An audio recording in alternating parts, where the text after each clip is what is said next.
oportunidade de vir aquí a falar sobre algo que este ano é particularmente importante.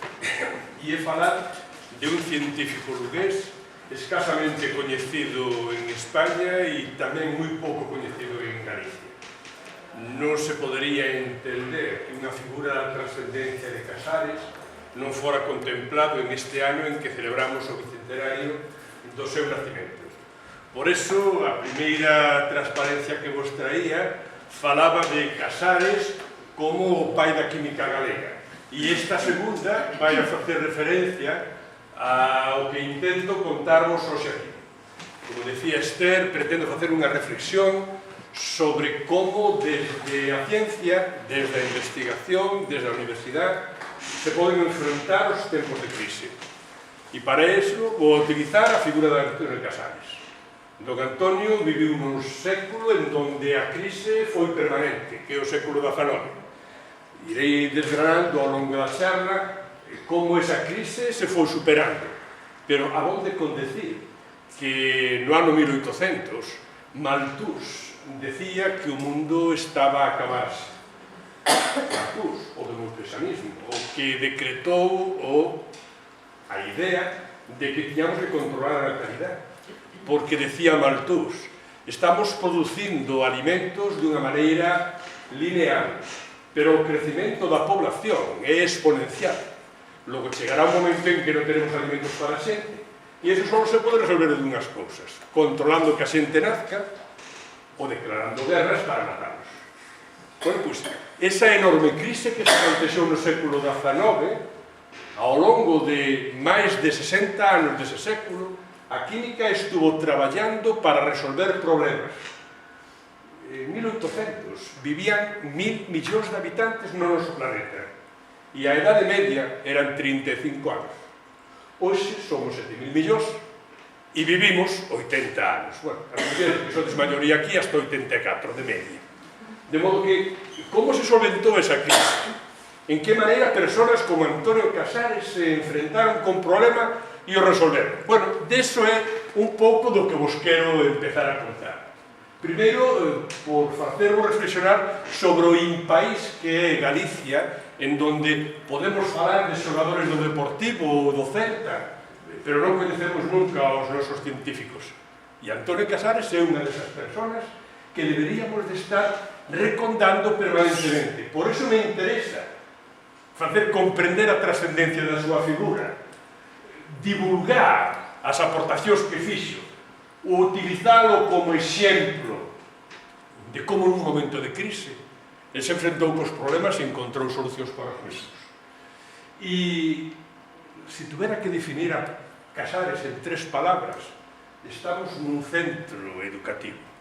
Estamos, como decía Esther, nun momento en onde están producindo enormes agresións contra a educación.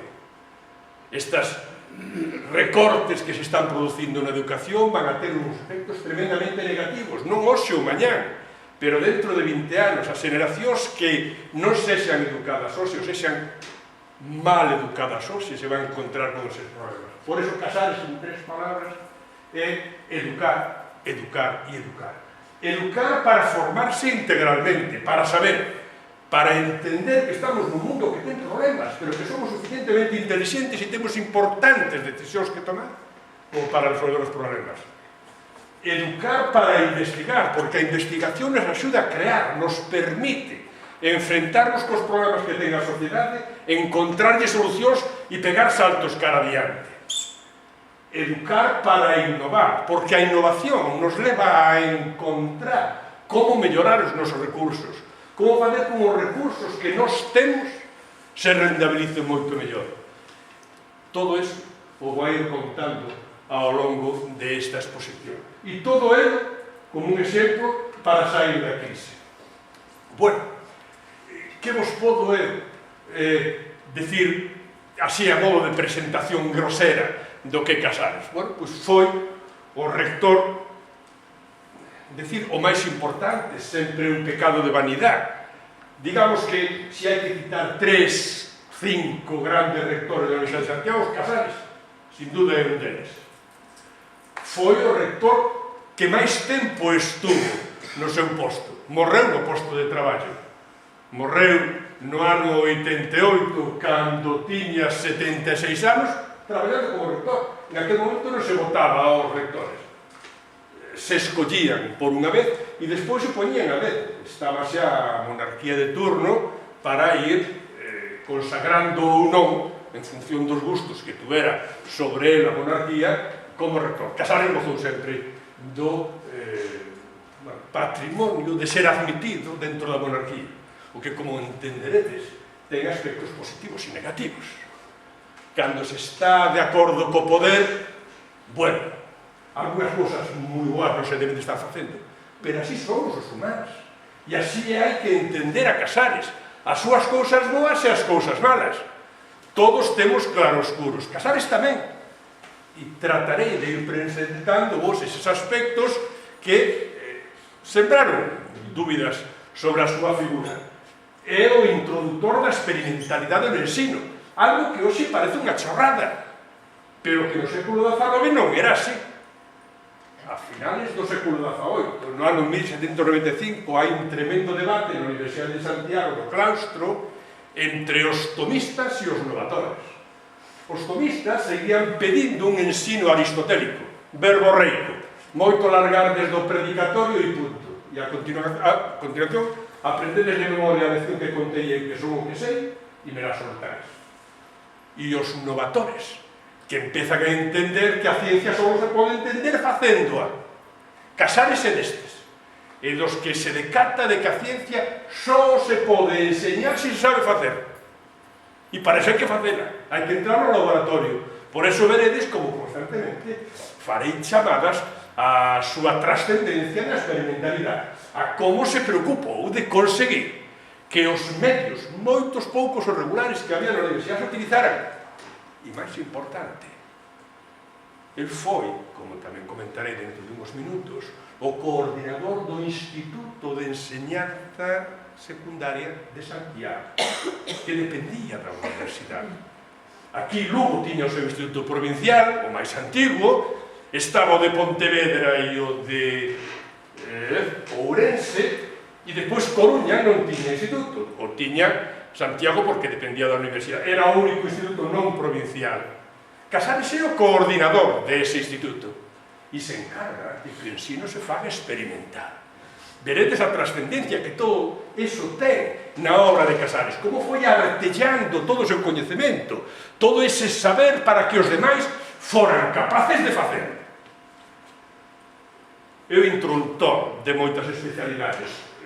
No ramo das ciencias da saúde, irei falando das súas investigacións dentro dun rato. No campo da física aplicada, el nunca se considerou un físico.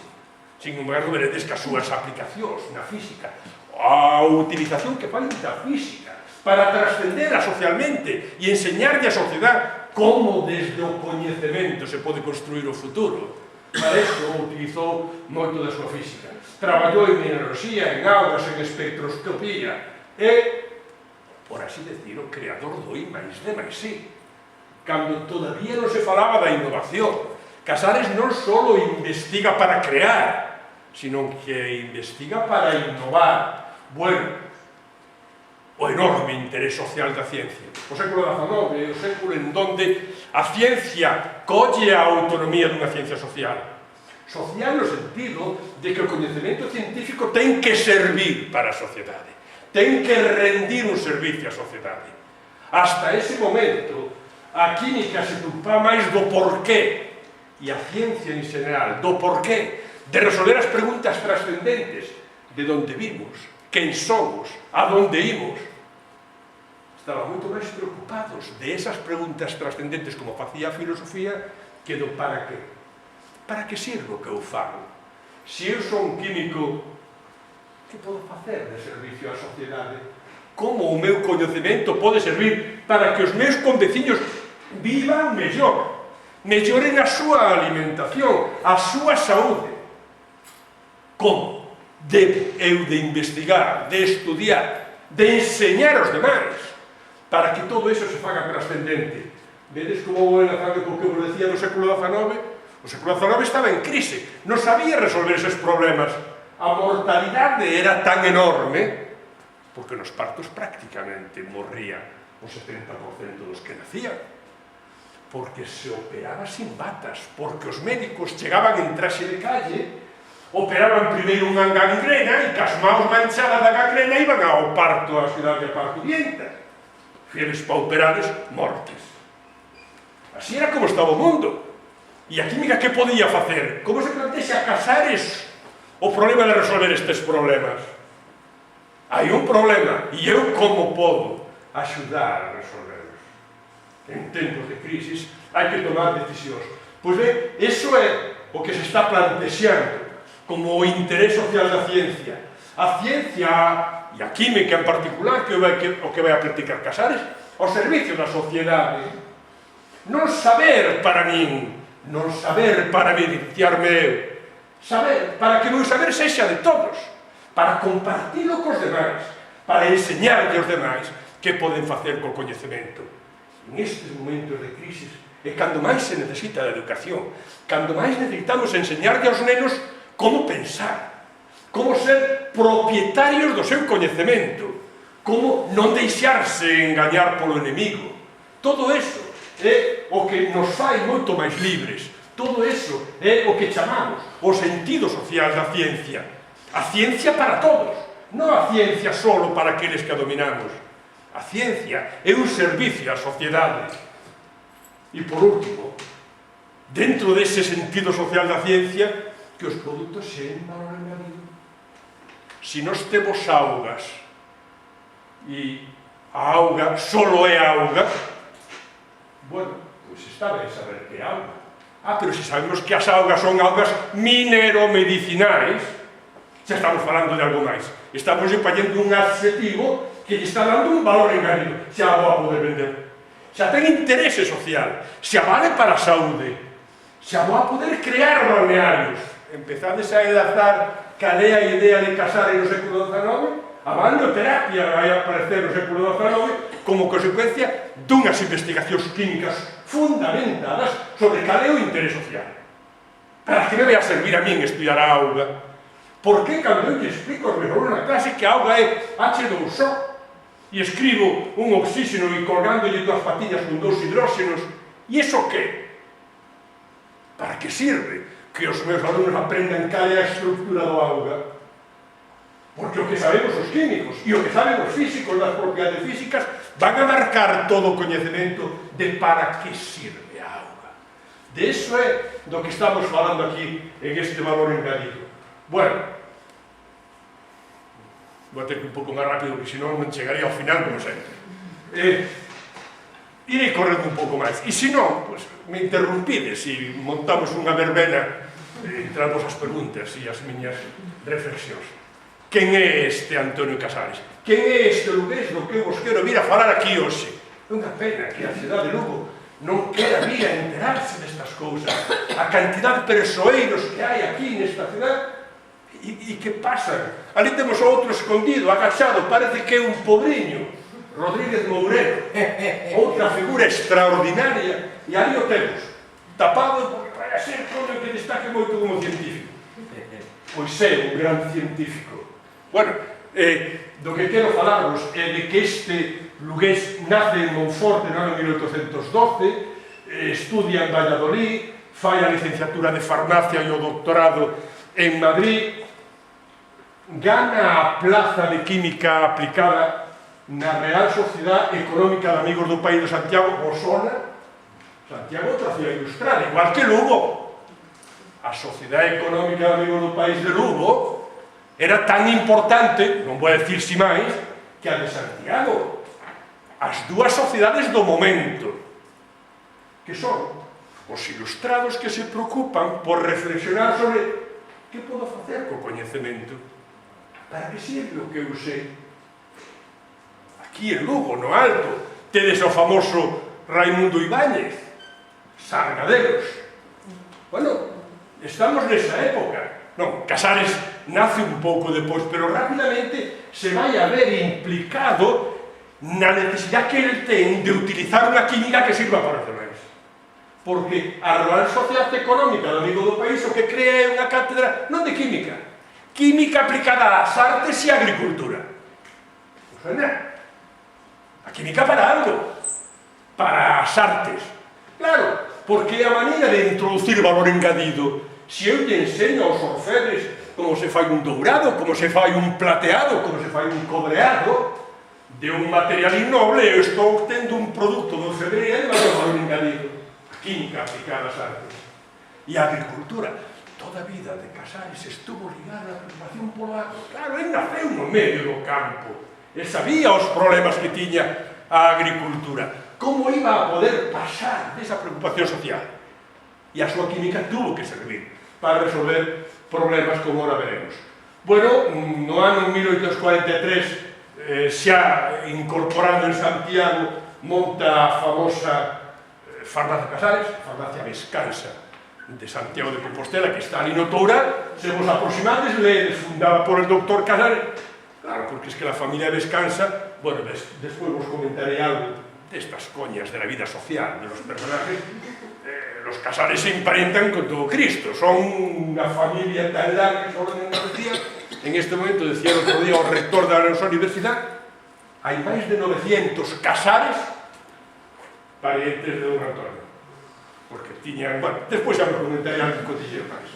Aí tedes o que vos decía antes, no ano 45, cando se monta o Instituto Xelmírez, o Instituto de Secundaria de Santiago, ele é o coordinador. A ele encarga o rector Viñas que faga o posible para conseguir que ese instituto funcione e sea un instituto, como a ele interesa a experimentalidade, experimental.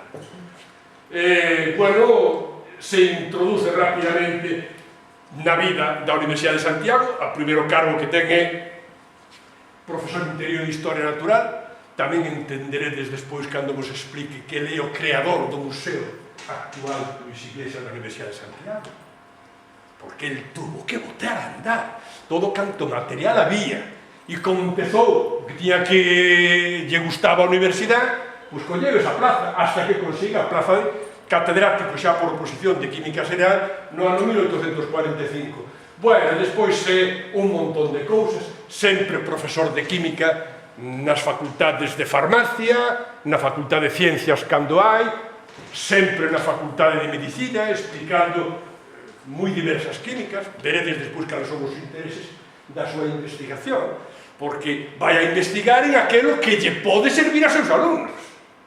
O que ele vai a ir descubrindo son como o coñecemento que lle podo transmitir aos alumnos despois lle pode servir. E como era profesor da Facultade de Medicina, se vai a preocupar de que enseñarlle aos médicos. Verémoslo despois de uns minutos. Bueno, aí tedes este o novo Museo Luis Iglesias, que está situado na finca que se chama de Simeón. Esta é a Casa de Europa, este é o Centro de Estudios Avanzados e este é o Centro de Estudios Musicales. Foi moito tempo rector, moi apreciado na vila. Aí tedes o claustro de profesores con Casares no centro. Era o ano 1881, el morre no ano 1838 e xa levaba uns cuantos anos de rector. Decir que, bueno, o seu grado de humildade a estas alturas da súa vida lle leva a non querer ter ningún oropel na súa morte, de modo que hoxe non sabemos onde está enterrado, porque pediu ser enterrado nunha fosa común. Por lo que respecta a súa vida social é enormemente complexa. Como decía, nace en Monforte, o seu pai é o boticario, este é o colexio do Cardenal de Monforte, os jesuítas de Monforte, e o pai era o boticario dos jesuítas, de modo que a súa educación é unha educación xesuítica, con todo o que representa o término xesuítico. Probablemente, da formación aquí no Instituto, no Centro dos Xesuítas, nazca o seu sentido da experimentalidade. Todavía hoxe a educación xesuítica é unha educación tremendamente amarrada ao experimental, ao debate, á discusión. Eso vai a caracterizar toda a vida deste neno. Casa en Monforte no ano 1836, como decía antes, é o momento en que gana a plaza da Real Sociedade Económica do Goberno de Santiago, e no ano 36 se casa en Monforte con unha rapaza da familia Teixeiro e se marcha xa para Santiago. De modo que fixádemos a familia de don Antonio. Xa de entrada ele ten 12 fillos. de dúas mulleres distintas. Casa primeiro con unha Teixeira, que vos decía que de Monforte, morre no ano 56, parece ser que como consecuencia dunha raia dunha gata que tiñan na casa, e a continuación se casa con unha muller da oligarquía de Santiago, de los Gil. Todavía hoxe os Gil, Gil de la Peña, Gil Vescanza, é unha marabunta. A sociedade santiaguesa, imagino que como tamén sucede aquí en Lugo, as xentes das clases sociales elevadas se casan entre eles. Bueno, pois iso é o que temos aquí. Casades se casa con a irmán de Gil Villanueva. Gil Villanueva son dous catedráticos, un de Dereito, decano de Dereito da Facultad de Dereito de Santiago, e outro que é o catedrático de Física da Facultade de Ciencias.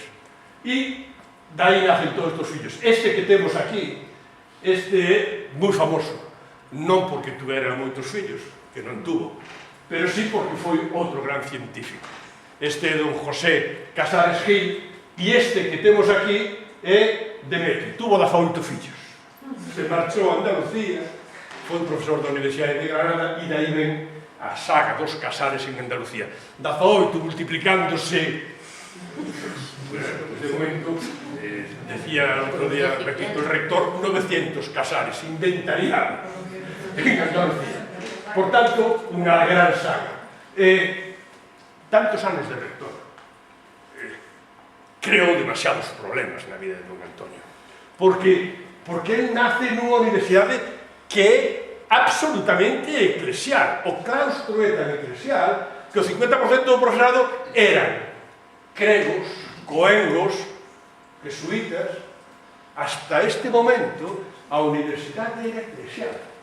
A Universidade de Santiago, durante 300 anos, prácticamente durante os 300 anos, desde 1550, que empezan os jesuítas a ter algo de prestixio, hasta 1850, en que aparece Casares, pois son os rectores da universidade, porque os jesuítas pactan con los enemigos eternos, los canis domines, los dominicos e los franciscanos.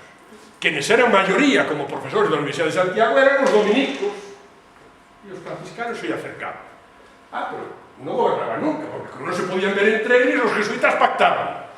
¿Con quién pactó ahora? Con los dominicos, jodemos a los franciscanos. En la siguiente, raca, pum, y siempre los jesuitas en el poder. Y en esta serena que chega Casares, y ten que realizar a transición dende esta universidade eclesial a universidade laica, porque xa desaparecen os estudios de teoloxía. Os estudios de teoloxía quedan na universidade propia da Iglesia. Os estudios van a ser unos estudios laicos, e él se encuentra en esta verbena, metida en medio del follón. E ademais se encontrou a famosa cuestión Orobio, que levou a cuestión Orobio. Orobio foi un ministro de fomento da primeira restauración monárquica que decretou a non libertade de cátedra. Non se podía enseñar o que quería, había que enseñar o que decía o programa. O programa decía, por exemplo, que Darwin estaba equivocado e que, por tanto, non se podía explicar a origen das especies. E ya la tenemos liada. Porque en Santiago había dous miembros da Institución Libre de Enseñanza que eran darwinistas, que explicaban. Un era químico e outro era naturalista. González Linares explicaba el origen de las especies en clase. Y claro, automáticamente los curas lo denunciaron. Pues se les abrió un expediente. Laureano Calderón Arana, que era químico, un gran químico orgánico, se solidarizó con González Linares, expediente os dous, remataron no Castelo de San Antón en Coruña. E o voto de calidad foi de Casares. Casares foi quen decidiu co seu voto expulsarlo da universidade e non volveron a entrar. Bueno, sí, Laureano volveu a entrar xa para facer o que se chamou despois química biolóxica, pero non volveu a facer nada positivo pola ciencia. A súa vida se acabou con a decisión de Casares o seu voto de calidad como rector. O empate foi a 3 votos e Casares digo hágase. De modo que, bueno, cales son as razóns? Non as sabemos, porque podemos saber moito de personaxes destes de pouco pelo, destes personaxes que salen en las telenovelas e en interés social, pero os científicos sabemos realmente pouco se non os investigamos. porque non deixamos casi nunca escrito quenes somos. E en isto é onde temos que empezar agora a traballar, recuperar a figura de don Antonio, con todas as cosas boas e malas que fixo moito máis bon que malo. O malo ten que estar aí para aprender como é a natureza humana, como somos todos e cada un de nós, e que nunca sabemos en que situación nos encontraremos para ter que, a mellor, renunciar a algúns de nosos ideales. El que tanto traballara por unha universidade laica, resulta que está na historia como causante do que chamamos en Galicia a cuestión Orobio. Os únicos que foron no século XIX expulsados da Universidade Española. Enorme prestixio social, cantidad de honras a la vida, bueno, durante a súa época había tuvo relacións con Isabel II. Aquí tedes unha carta autógrafa de Isabel II pedindolle unha recomendación. Bueno, foi académico de moitas diferentes instancias en España e no estranxeiro, e cando morre o titular da prensa galega, esta é a forma suave de decir, non decían acabouse, jodeuse a química, a obra científica. Como vos podo contar esta obra científica, que está ligada, como vos decía antes, á sociedade económica de amigos do país? Que podo e como podo contarvos a contribución que ten Casares en este mundo de crise? Porque desde o principio empecé a decirvos que utilizar a figura paradigmática de Casares para estas épocas de crise era algo realmente serio e importante. Porque, como tedes aí, decía antes, é o que introduce a experimentalidade no ensino. Sin experimentación, a ciencia non vale para nada, só vale para repetir o que fixeron outros, nunca para innovar, nunca para crear cousas novedosas. A investigación ten que estar sempre ligada a I+D+I, ao desenvolvemento, á innovación. E iso hai que aprendelo desde pequenos. Hai que enseñarle aos nenos como se construye o coñecemento, como o coñecemento sirve para facer cousas. A súa investigación, vamos a ver, é dunha enorme modernidade. E é sempre unha investigación tremendamente aplicada. E como presentarnos a obra? Estamos falando de tempo de crise. Simplemente contala como unha investigación que sirve para sair de crise, contala como unha investigación realmente ben realizada no século XIX na universidade, contala a través da súa divulgación. Pensade que a labora do profesor non remata na aula, nin siquiera remata no laboratorio, remata na sociedade. Cando imos a sociedade a contar de quen somos, o que facemos, por que facemos e para que o facemos. A luz do coñecemento nace a complexa realidade do profesor universitario, do profesor de secundaria. Non só temos que enseñarle a nosos alumnos, temos que enseñarlle tamén a sociedade. Temos que decirle a sociedade como traballamos, que é o que facemos.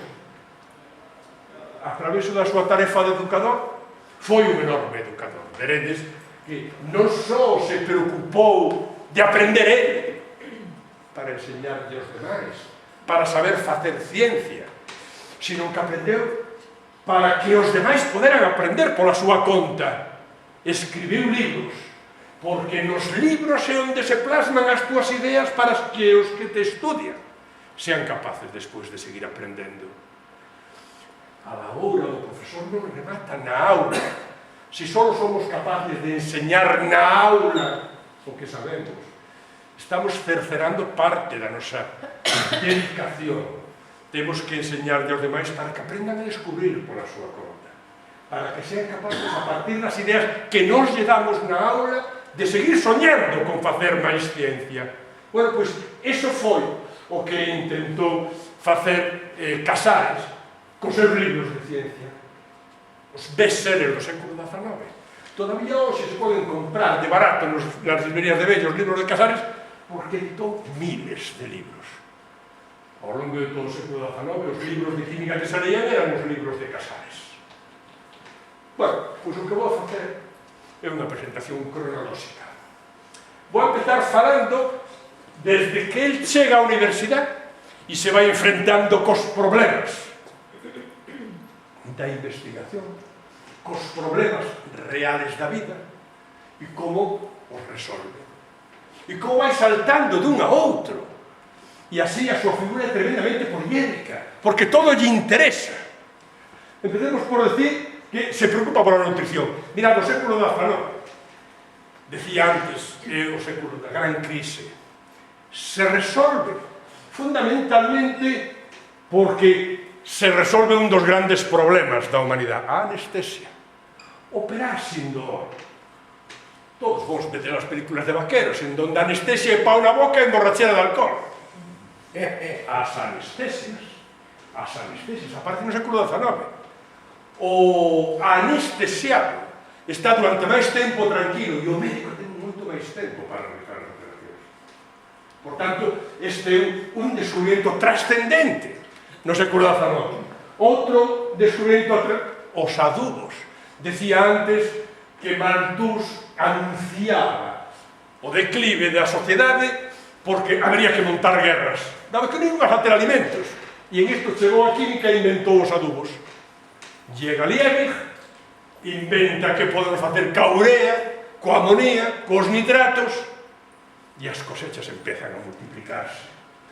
E resolvemos o problema da fame do mundo, porque podemos darlle de comer. Temos moitas máis cosechas. E a partir de aí, empeza todo o mundo da agricultura. As asexas, a vacina, as augas saudables.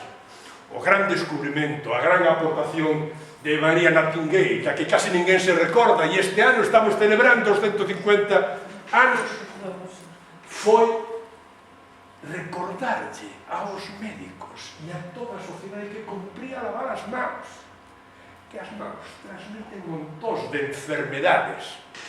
Bueno, pois eso parece unha tontería.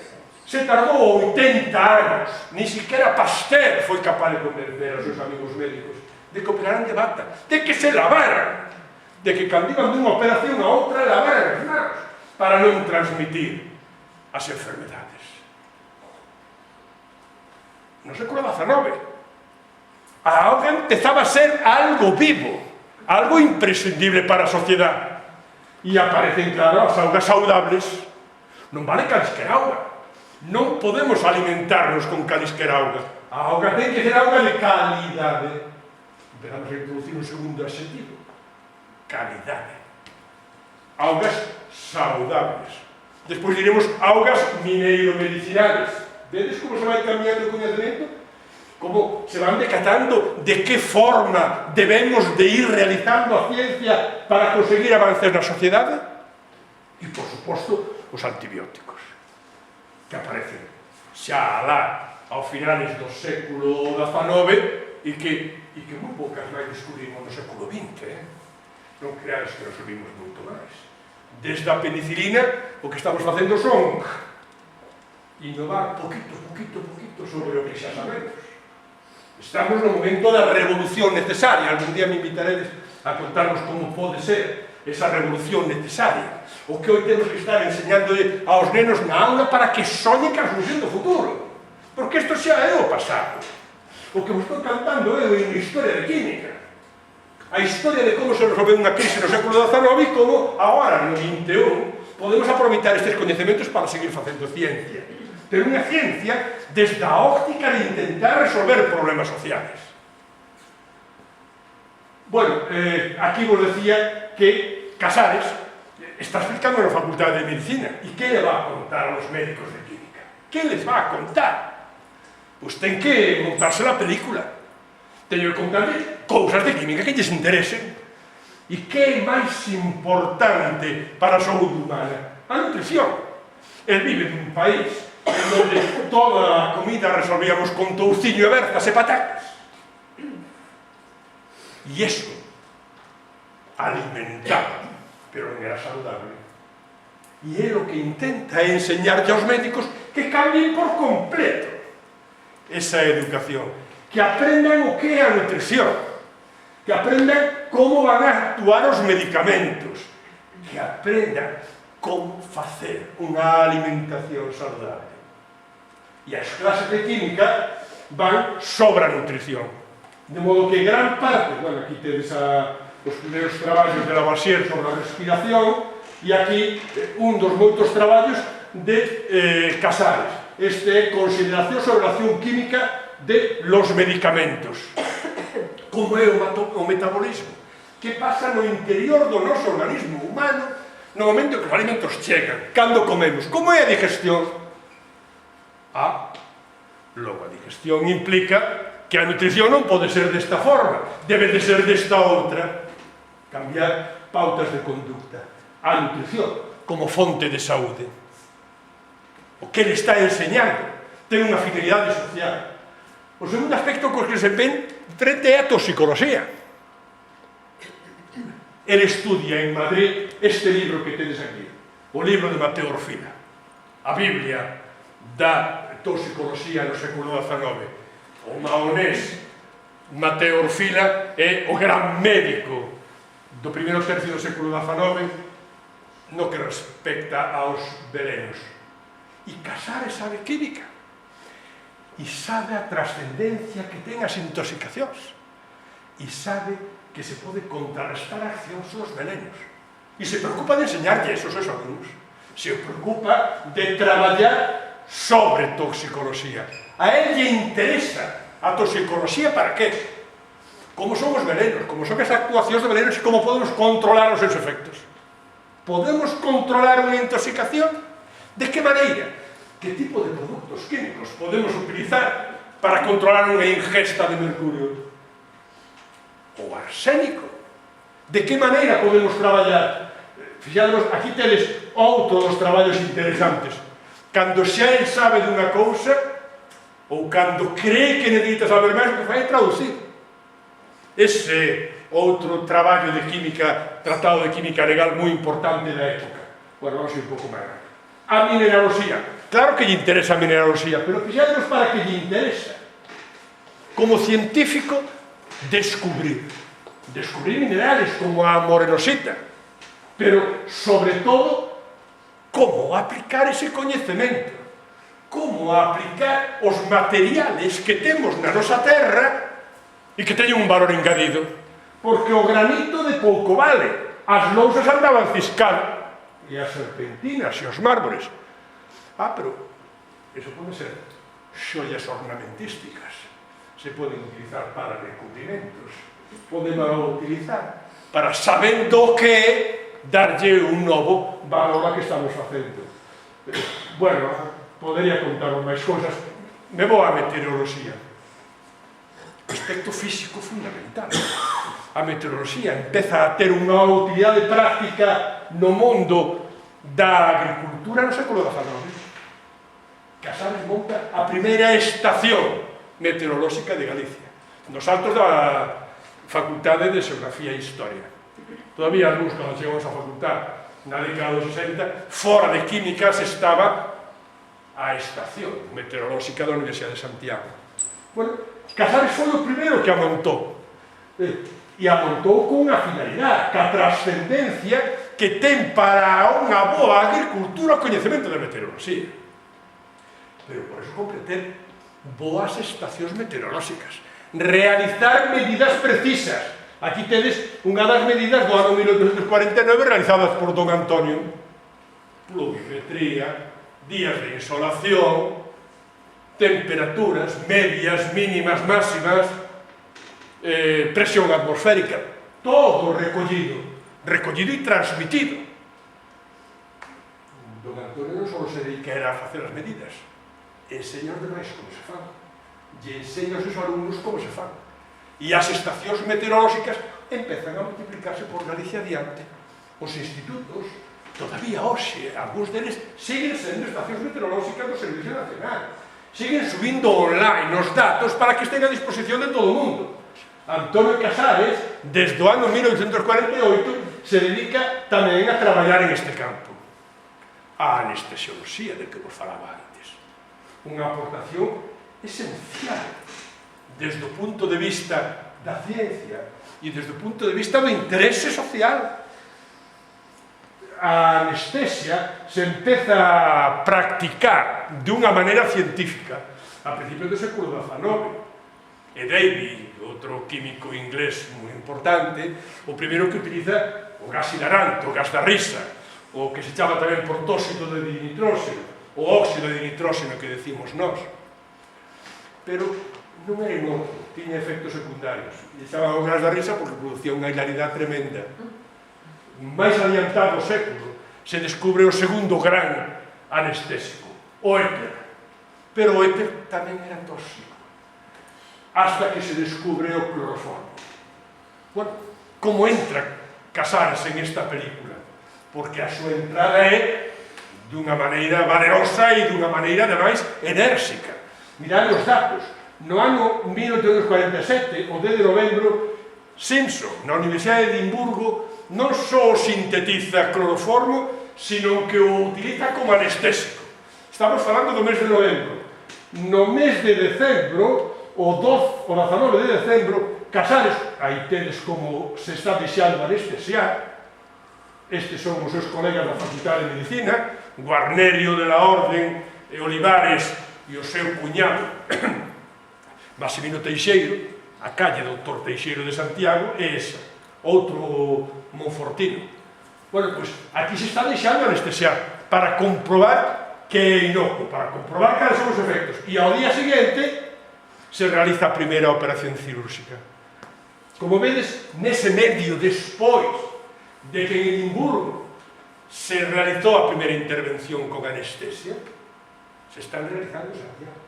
E o trascendente non é que se realice unha, é que Casares está en condicións de preparar cloroformo para todos os que necesite. E, por tanto, de que se realicen anestesias en calesquera hospital utilizando ese cloroformo e enseñarlle aos médicos como se poden realizar estas anestesias. Ese efecto multiplicador, esa trascendencia social do coñecemento, esa utilidade do saber para beneficiar os demais, eso é o que estamos aquí reflexando e recordando na figura de don Antonio. Bueno, aquí tedes o Museo da Anestesia da Facultade de Medicina da Universidade de Santiago e vamos a outra batalla. Outra batalla ao que Casares non lle deu prácticamente ninguna trascendencia, porque Casares non se consideraba físico, aínda que era un enorme físico. No ano 1851, Casares produce a primeira luz eléctrica en España. Derivada, bueno, había un interese por saber, por xenerar luz eléctrica. Bueno, en principio por xenerar luz, xa Lavoisier utilizaran gas natural para producir luz, queimando unha luminosidade. E Davy, de novo, que coñecendo como coñecía a electrolise, fai faltar unha chispa eléctrica. Despois van a vir, aquí tedes, dous generadores de luz eléctrica e facer saltar unha chispa eléctrica entre dous barras de carbón, esa incandescencia, esa voltaxe que se establece entre os dous polos que temos aí desas barras de carbón, fai saltar unha chispa que produce luminosidade. Tiña moitos problemas. Que batería se necesitaba para producir o voltaxe capaz de facer saltar unha chispa eléctrica entre eses electrodos? Como montar un sistema de regulación que impedira que os carbones se consumiran instantáneamente? Todos esos foron problemas que se foron intentando resolver ao longo da década de 1850. Pois ben, don Antonio Casares, o 2 de abril do ano 1851, utilizando, bueno, digamos que algo parecido a isto, ese regulador que temos aí de Foucault é de Mondoñedo, está no Instituto de Mondoñedo, o utilizamos no ano 2001 para realizar unha exposición moi brillante, a fixen eu, bueno, eu e moitos dos meus colaboradores, claro, en Santiago, para recordar os 150 anos da primeira luz eléctrica en España. Aí tedes o montaxe que utilizamos e a exposición era, bueno, relativamente interesante. Como chegou Casares a realizar este experimento? Pois non o sabemos, porque non deixou nada por escrito. Así como de todo anterior vos podo contar porque leí os documentos, os traballos que realizaba, non deixou nada, non encontramos hasta ahora que deixara nada por escrito. Sabémolo pola prensa, sabémolo porque no ano 1923 Armando Cotarelo Valedor escribiu unha obriña de teatro que se chama La Chispa Mágica, en donde relata o experimento de Casares e solta a enorme frase: a noite está barrida da terra. Imaginadvos a primeira vez en que alguén foi capaz de ver de noite con unha luz, porque o experimento se realizou aquí no claustro de Xeografía e Historia. Non existía esta parte de arriba, que este é un pegote do século XX. Aquí está a torre da Iglesia da Compañía. Aquí está a Minerva, que ahora está na Facultade de Químicas, pero que antes estaba na Facultade de Xeografía e Historia. Pois desde aquí, Casares iluminou todo o espacio. Cal é a trascendencia do feito? Pois o único que podemos decir de momento é que Casares o fixo porque sí, porque tiña os medios, porque sabía e comprendía que se iso o facía, o impacto social iba a ser enorme. Como saliu ao grito, a noite está barrida da terra. Simplemente por manifestar á sociedade que a ciencia sirve para aquilo que queiramos. Co coñecemento científico podemos facer canto nos propoñamos. Esa é, para min, a lección que vos quería traer respecto deste feito. A análise das augas. Galicia é o país dos 1000 ríos e dos 1000 mananciais. Casares sabía a cantidad de auga que tiñamos, augas moi boas. Como conseguir darlle un valor engadido? Como conseguir que algo que está ali e non lle damos ningún valor se aprecie e poda servir para algo? A utilización das augas mineralizadas actuais está no debe de Antonio Casares. El foi o lunático, o iluminado, que pensou no futuro, que dixo: si hai todo isto, vamos a preocuparnos por elas, vamos a analizalas, vamos a ver para que sirven. Mirad, aquí tedes algún dos traballos. Isto é do Incio, as augas ferruginosas do Incio. Isto é de Sousas e Calderiñas. Analizou as augas de toda Galicia, dándole a cada unha as connotacións específicas que lle correspondían. Esta auga vale para, e aquí se pode montar un balneario, e estas augas van a servir para este tipo de enfermedades e doencias. A balneoterapia, que agora empeza a ter un certo auxe, nace como consecuencia destas preocupacións. El foi un adiantado.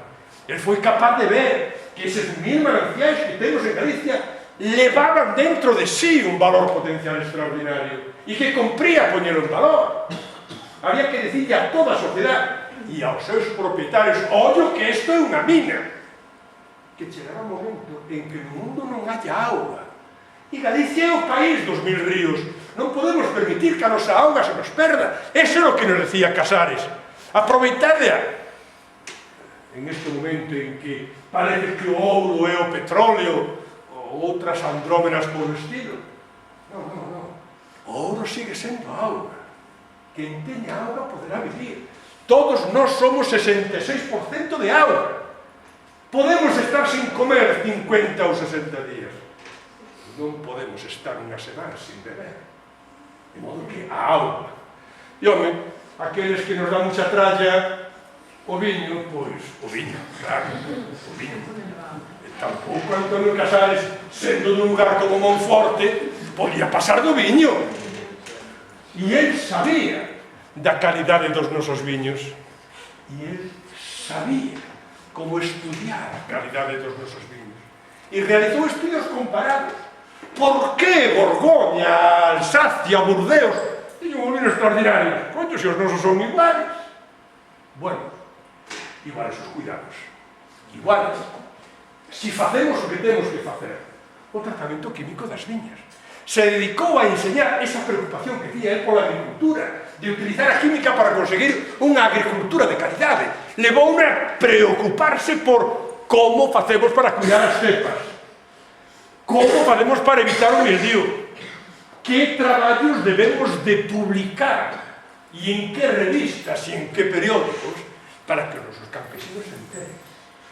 Como montar congresos de agricultura Casares foi dos primeiros que empezou a montar aquí en Lugo congresos de agricultura para preocuparnos por aprender como conseguir unha mellor calidade.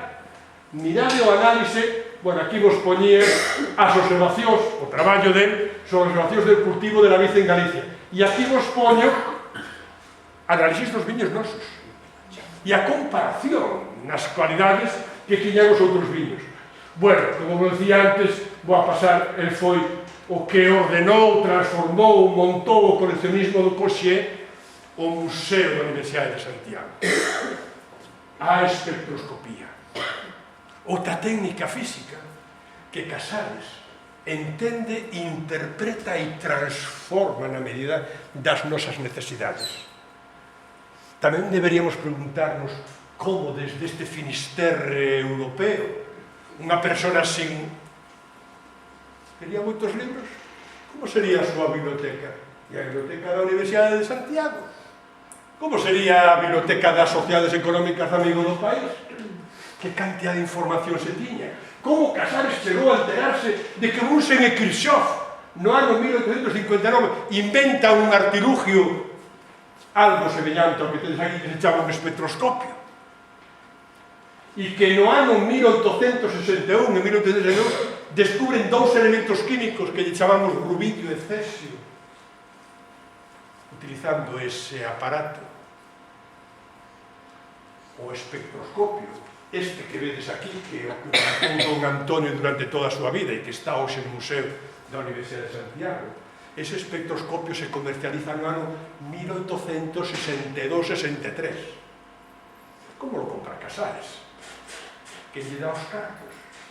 Como aprende a manexealo? Como é que no ano 1865 xa él publica traballos nas mellores revistas que había en España na época sobre a presencia do rubidio e cesio nas augas minero-medicinales galegas? Sempre a súa preocupación por Galicia, sempre no medio da crise, preocupado por e para que sirve a presencia dese rubidio e cesio, que condicións especiales introducen as augas, para que me sirve a mí este coñecemento? Todo eso era o que Antonio Casares, desde o punto de vista da ciencia, fixo na súa vida. Bueno, a súa obra pedagóxico-didáctica nos plantexa unha cantidad de preguntas enormes. Como foi a súa formación nos jesuítas, pero como foi a súa biblioteca? Quen lle enseñou linguas? A súa biblioteca na universidade reunía tanta información como para o coñecemento que, dunha maneira sintética, vos presentei eu en estes poucos minutos. Todas son preguntas e preguntas sobre don Antonio. Preguntas que haberá que buscar respostas.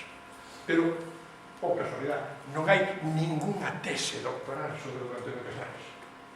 Hasta ahora, ninguén se dedicou a investigar. Bueno, sí, un alumno meu, Ramón Cid, está traballando sobre don Antonio Casares. E unha rapaza de Monforte, creo, que tamén traballará sobre Casares. Pero non temos moita información. E, por tanto, de todas estas preguntas sabemos moi pouco. Como foi hasta París? Quen lle presentou a Aragón? Ou como estableceu o contacto con Aragón? En que se escribía coas xentes? Unha familia tan numerosa. Todo o caudal de información que temos está tan disperso que ni se sabe por onde anda. Tantos fillos, tantos nietos, tantos, pois pode haber un papeliño por aquí, outro por alá. Se ten 900 descendentes en Andalucía, se cada un se quedou cun papel, estamos apañados. Pero haberá que buscar, haberá que de alguna maneira intentar recuperar ese coñecemento para poder dar respostas a estas preguntas. Mirade, Casares foi traductor, aquí tedes varios de seus libros, estes son os bestsellers del, o Tratado de Química, este é outro extraordinario, o Tratado de Análisis Química. Bueno, vos teria que contar moitas máis cousas da súa productividade científica. Me vou a quedar para decirvos adiós. Bueno, isto é como Casares era un picaberza. Mirade hasta que extremos chega. Este é o famoso dictamen pericial sobre a presencia dos restos do apóstolo Santiago e dos seus discípulos na Catedral de Santiago. hasta lo endilgaron e meteron no medio para que fixeran dictamen si eran de verdade os osos do apóstolo non. Bueno, quen quera, lee el dictamen, eu lle vou a decir o resultado, vos deixo aí colgados. Sí que quero acabar con 3 apuntamentos de como a figura de Casares está xa hoxe na literatura. A primeira é Emilia Pardo Bazán. Ten a primeira novela que escribe é Pascual López, biografía de un estudiante de medicina. O personaxe é Pascual López, é un alumno con poucos posibles, que se ve endilgado nunha aventura en la que un profesor de química, o profesor Onarlo, de origen irlandés, pero que cando empeza a perfilar a súa figura, se non é Casares, desde logo é alguén que se lle parecía moito. Emilia Pardo Bazán. A segunda é este rapaz que acaba de escribir no ano 2009, Joan Casas Rigal, unha novela, bueno, exactamente non unha novela, son unha serie de contos.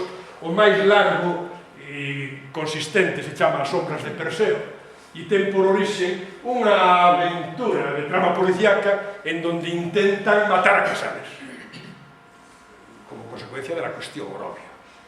É unha célula estudiantil dirixida por un profesor que intenta... Bueno, pois tamén o podedes ler. E a última é esta que vos traigo aquí, que é o que vos decía antes, A chispa mágica. Esa obra corta de teatro que escribe Cotarelo Valedor, en donde está a frase "a noite está barrida da terra", exclama o bibliotecario, en donde o que retrata é na obra todo o proceso que leva á produción da primeira luz eléctrica. De modo que, bueno, isto era o que vos quería contar de don Antonio Casares, unha figura paradigmática da ciencia luguesa, da ciencia galega, da ciencia española e da ciencia universal.